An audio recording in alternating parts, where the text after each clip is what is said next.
качествосы да өзгөрүлүп, мынакей. Колмырза Турдалиев өмүрүнүн 45 жылын банк кызматында эмгектенүүгө арнаган. Учурда ардактуу эс алууда. Кыргыз сомунун түптөлгөндүгүнүн 30 жылдык мааракесине ардактуу конок катары чакырылган. Банк системасында 72 жылдан баштап иштеп келе атам.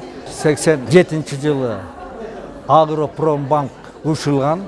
Ошондо мени Талас областына Агропромбанктын начальнигине которгон. Улуттук валютанын жүгүртүүгө чыккандыгынын 30 жылдык мааракесине карата уюштурулган иш-чарага жергиликтүү бийлик жетекчилери, банк тармагынын кызматкерлери, ардагерлер, коомчулук өкүлдөрү катышты. Финансы кредиттик гана эмес, адамгерчилик дагы сапаттарыңыздар менен банктын өнүгүшүнө, аны менен бирге элеттин, өлкөнүн өнүгүшүнө кошуп аткан салымыңыздар зор. Улуттук валютаны жүгүртүүгө киргизүү өлкөбүздүн экономикалык саясатынын көз карандысыздыгын, улуттук банктын акча кредит саясатын өз алдынча жүргүзүүсүнө негиз болгон. Өзүнүн валютасын жүгүртүүгө киргизгенден кийин 30 жыл ичинде өлкөнүн финансы секторун калыптандыруу, реформалоо жана өнүктүрүү жаатында улуттуу иштер аткарылган.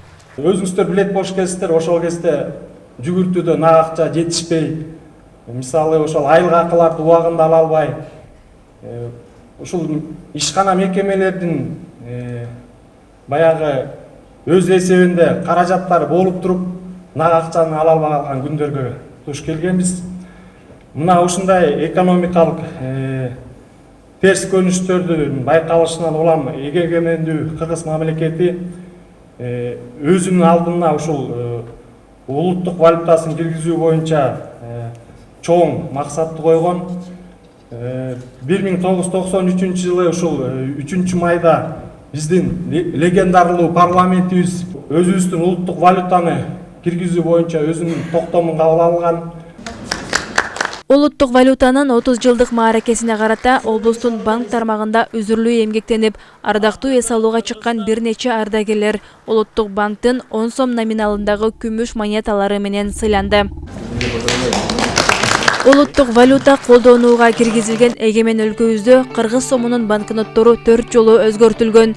2023 жылдын 10 майынан тарта Улуттук банк 200, 500 жана 1000 сом номиналындагы банкноттордон турган улуттук валютанын жаңы 5-сериясын жүгүртүүгө чыгарууда. Жамал Байырбек кызы, Бекжан Жумабек уулу, Зина Ахматова, Талас шаары.